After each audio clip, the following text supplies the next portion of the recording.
immediate gratification. It's just so easy to allow our days to be directed by everyone else's requirements of us, rather than us planning our own days and then carrying those plans out in order to achieve our own goals. And to stay on your own track, to keep moving in the direction of your own goals, you cannot allow your days to just be hijacked by other people's agendas. Now, why is each and every day so precious? Well, when you add up your days, they become your weeks. And when you add up your weeks, they become your months. And guess what? Time flies by. And pretty quickly, your months have become your years. And your years, your decades. And your decades, your lifetime. And that is exactly why you should be conscious and mindful of designing your days well. Now, whether those days are work days or leisure days, plan them. Decide what you want for each day and then live each day according to your own design. One of my favorite quotes by Robin Sharma is, "If you don't act on life, life has a habit of acting on you. The days slip into weeks, the weeks slip into months, and the months slip into years, and pretty soon it's all over and you're left with nothing more than a heart filled with regret over a life half lived." Hi guys, I'm Fiona Burdett, life coach, author and speaker. Thank you for watching. It's really great to have you here. And the reason this topic means so much to me is that as a recovered people pleaser myself, the concept of me being in charge of my own days was foreign to me. I realized it was something I was not doing, and when I did start doing it, my dreams, my goals, one by one, gradually started becoming my reality. That's what I want for you. I remember a time when responding to other people's needs, whether they'd come via email or a message or social media or indeed face to face, had me running around like a dog chasing its tail in circles. And in some ways it did make me feel, yes, I'm needed, I have a purpose, I love that. But I did also lose sight of what I wanted out of my own life and even who I was. Now, for many of us mums, it feels great to be so needed, but are you prepared for when your kids grow up and need you less and less? And is it selfish to want to design your days rather than putting everyone else's needs first? Absolutely not. If you fill the cups of everyone else around you first and leave nothing for you, then all you're offering them is an empty vessel. If you're not in love with yourself and feeling fulfilled and happy with your days, then all you're offering to your loved ones is that unloved, unfulfilled version of you. They deserve better and you deserve better. So, how do we go about designing our days with intention rather than living in a perpetual state of reaction that just has our days happening to us according to everybody else's needs? Remember always that everything, and I mean everything, can wait for the correct response. I say that again. Everything can wait for the correct response.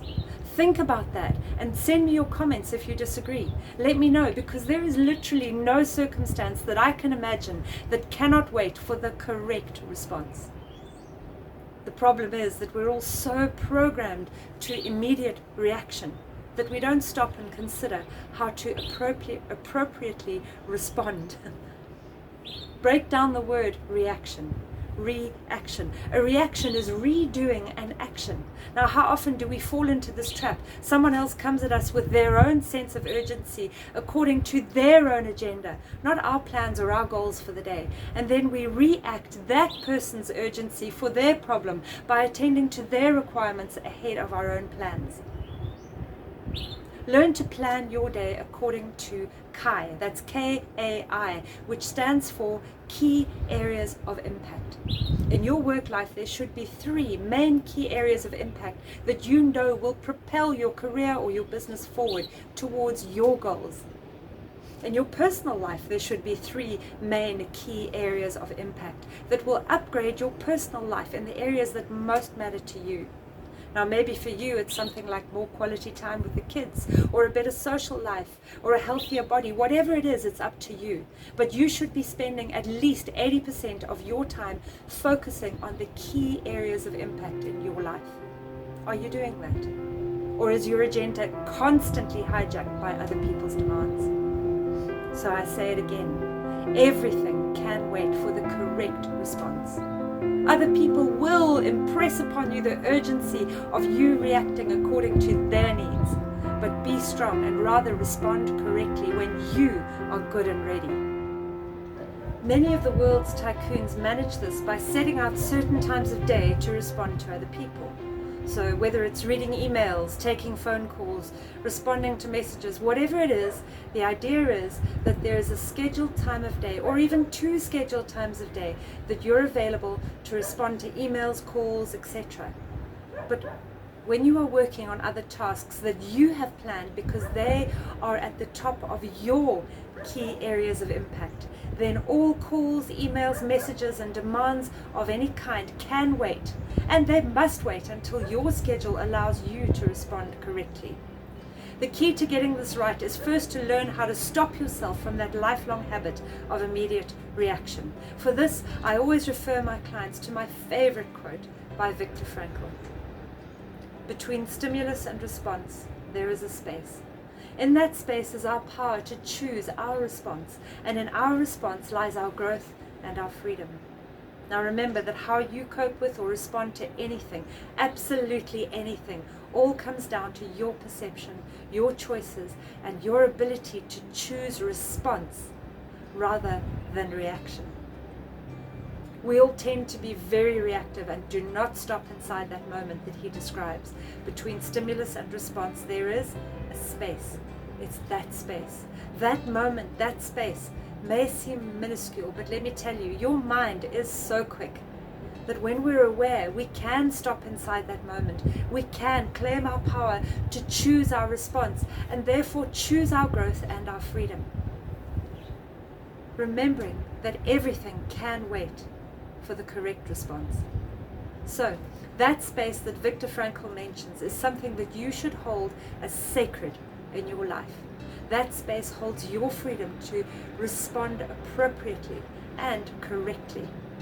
So think about that deeply and imagine how, by being mindful and conscious of that space, you can take back the controls and maintain your own clear direction every day. Tell yourself regularly, today I am aware of that beautiful space, and today I stop in that space and I claim my freedom from immediate reactions. So, thanks as always for watching, and for more videos to help you keep on track, hit that subscribe button below. We are super excited to share more inspiration and motivation with you every week. Now, for those of you that subscribe to my old YouTube channel, I encourage you to move across to this one. This is where we're based now, and we'd love to have you on board as all of us here at FIFO Now Coaching strive to upgrade and improve what we deliver to you.